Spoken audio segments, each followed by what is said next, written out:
سلام و درود میگم خدمت همه دوستان و همراهان همیشگی ما. چهارشنبه 17 بهمن سال 1375 نخستین دادگاه پرونده جنجالی شاهرخ و سمیه برگزار شد. این خبری بود که روزنامه‌های شنبه 20 بهمن 1375 منتشر کردند. روزنامه‌هایی که عکس شاهرخ رو با همون موهای فرق باز کردش کنار سمیه با اون چشمان نگران چاپ کردن. اون هم در زمانه‌ای که مفهوم دوست پسر و دوست دختر هنوز تابو بود و حرفای یواشکی و مگوی دخترها و پسرها اون روزها راهی به درون خونواده ها نداشت که زشت بود و به قولی دخترها چه به این کارا. در زمانه‌ای که مردم دلشون رو خوش کرده بودن به دیدن هفته یک بار مثلث عشقی چند دانشجوی رشته هنر در سریال در پناه تو شبکه 2 که با لفافه حجب و حیای عشق میان مریم و محمد رو روایت، اما عشق پارسا به مریم رو سانسور میکرد. ساعت 4:30 بعد از ظهر روز چهارشنبه 12 دی ماه در خانه شماره 19 خیابان گاندی همه چیز به خیال مادر خانواده شهبازی نیا آروم بود. اون با دلی خوش فرزند کوچیکش سوین رو سوار ماشین کرد تا به آرایشگاه برن که صبح برای اون ساعت قرارش رو هماهنگ کرده بود. بیخبر از اینکه در غیاب او دختر 16 سالش سمیه با شاهرخ دوست پسرش، همون که پسر یک مهندس الکترونیک بود و در پارک ملت با هم آشنا شده بودن، دیدار اون رو با دو فرزند دیگش یعنی سپیده 14 ساله و محمد 7 ساله به قیام قیامت میندازن. مادر میگفت دخترش داشت در اتاقش فیلم میدید وقتی او از خونه بیرون اومد، اما نگفت. شایدم نمیدونست شاهرخ هم در اتاق سمیه بود و لابد داشته نقشه ای رو که سمیه کشیده بود و او در بازجویی ها میگفت تا دم آخر هم در صدد انصراف سمیه از اون بوده رو مرور میکرد. مادر اما تصورش رو هم نمیکرد که دخترش و پسر عاشق پیشه اون روزها چه خیالهای سیاهی بافتن برای او، دخترش و پسرش و شایدم برای خودشون.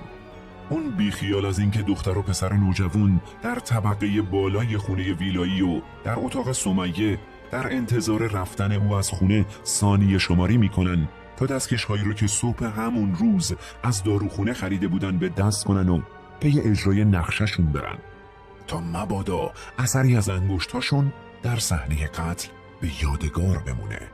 مادر رفت تا سمیه در نبود مادر محمد 7-8 ساله رو صدا کنه که بیا بالا کارت دارم. و چه کاری هم داشت. اونها میخواستن با هم ازدواج کنن و خانواده سمیه مخالف بودن. این رو شاهرخ در دادگاه گفت. پدر شاهرخ هم تکرار کرد که زنگ زدم خونه سمیه برای قرار و مدار خواستگاری، اما نشد. پدر سمیه هم گفت او برای ازدواج شاهرخ و سمیه استخاره کرده و بد اومده. عجب.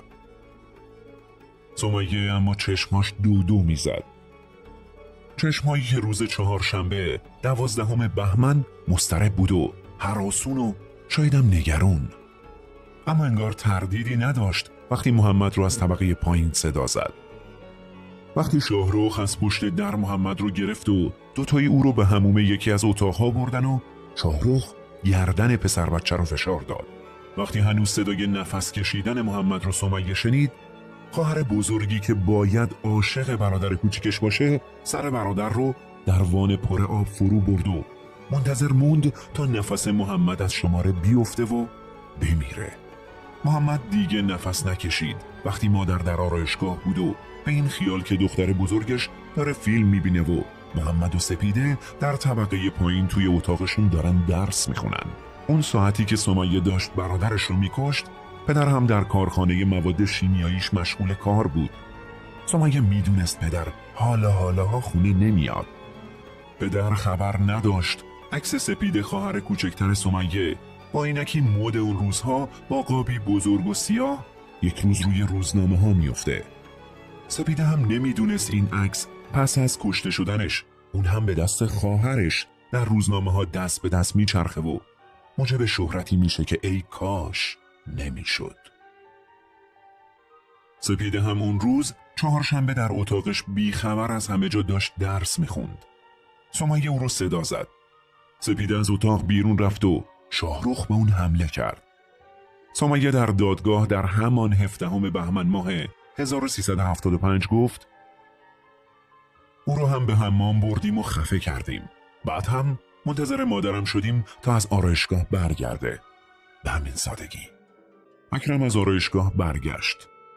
اکرم با سوین اومد وقتی چراغ‌های عمارت خاموش بود و صدایی از محمد و سپیده نمی اومد.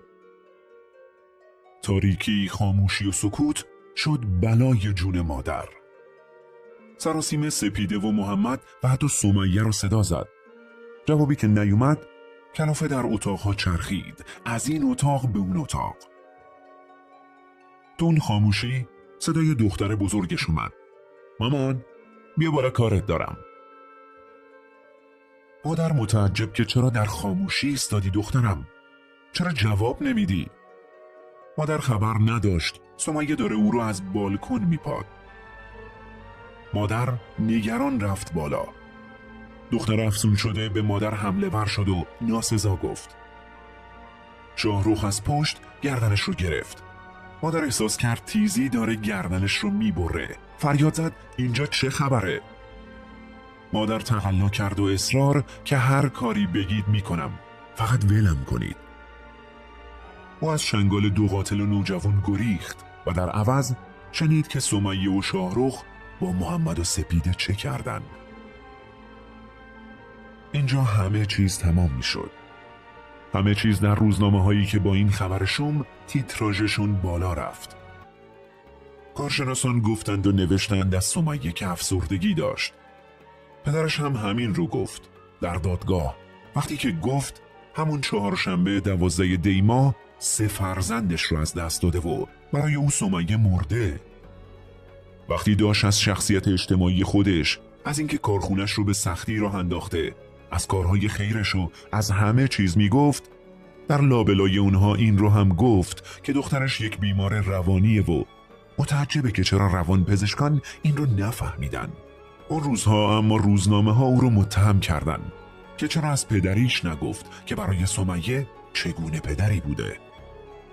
اما هیچ کس خودش رو جای اون نذاشت، چون کسی نمیتونست جای پدری باشه که چنین تلخ به سوی فرزندانش نشسته. تازه مگه همه پدرها پدری میکردن و میکنن برای بچه هاشون که اون برای سمیه نکرده بود. با این حال آقای شهبازی نیا در همون دادگاه سمیه رو و شاید هم شاهرخ رو قربانی ندونم کاری های ما میدونست. هرچند سمیه اون روزها میگفت زندگی رو بدون شاهرخ نمیخواد و هر دو باید با هم بمیرن یا بمونن. شاهرخ هم وقتی حکم دادگاهش رو شنیده بود گفته بود بگذارید لااقل 2 ساعت قبل از اعدام سمیه را عقد کنم تا زن شرعیم باشه. اما سمیه زن شرعی شاهرخ نشد، نه اون وقت و نه وقتی که عشق پدری چربید و پدرش رضایت داد تا سمیه به 12 سال حبس و شاهرخ به 10 سال زندان محکوم و در نهایت هم از زندان آزاد بشن. کی؟ معلوم نیست. هیچ روزنامه‌ای دیگه سراغی از اونها نگرفت. هنوز هم میگن سمیه بعد از آزادی از زندان انگار که گرسنگی کشیده باشه عاشقی یادش رفت. شاید هم به اجبار روزگار بود. اون بعد از آزادی ازدواج کرد، اما نه با شاهرخ. اگر راست باشه که او ازدواج دومی هم کرده اما باز هم نه با شاهرخ، چقدر میسوزه دل مادر و پدری که سر هیچ 2 طفل معصومشون رو از دست دادن. شاهرخ هم که میخواست قبل از اعدام برای 2 ساعت هم که شده سمیه همسرش باشه، بعد از رهایی از زندان به خارج از کشور رفت. کجا؟ اونم معلوم نیست. وقتی 30 سال شاهرخ رو میدیدیم که تعریف میکرد هر وقت نمیتونستم سمیه رو ببینم سرم رو به دیوار میکوبیدم. همه اینا برای جوانای اون دوره قابل درک و در عین حال دردناک بود. همیشه قتل‌های اینجوری وجدان جامعه رو ناراحت میکنه، اما برای جوانهایی که اون سالها رو درک کردن، شاید ظلمی که به سمیه و شاهرخ شده بود ظلمی بود که به همه نوجوانهایی شده بود که تا چشم باز کردن خودشون رو تو محیط خفقان‌آور دهه 50 و اوایل دهه 60 دیدن و بدبخت‌تر اون تیره بختایی که در اوایل دهه 60 به دنیا اومدن و باید ریشه اون رو در جنایت‌های غیر قابل بخشش‌تر جستجو کرد. جنایت‌هایی که شما میدونید و متاسفانه منم میدونم. به نظر شما آیا این قتل‌ها به خاطر مشکلات جامعه و خفقان روابط در اون دوران به وجود اومده یا فقط مقصر اصلی شاهرخ و سمیه بودن؟ پاسختون رو در کامنت ها بنویسید و برای حمایت از ما ویدیو رو لایک کنید. پیروز و شاد باشید.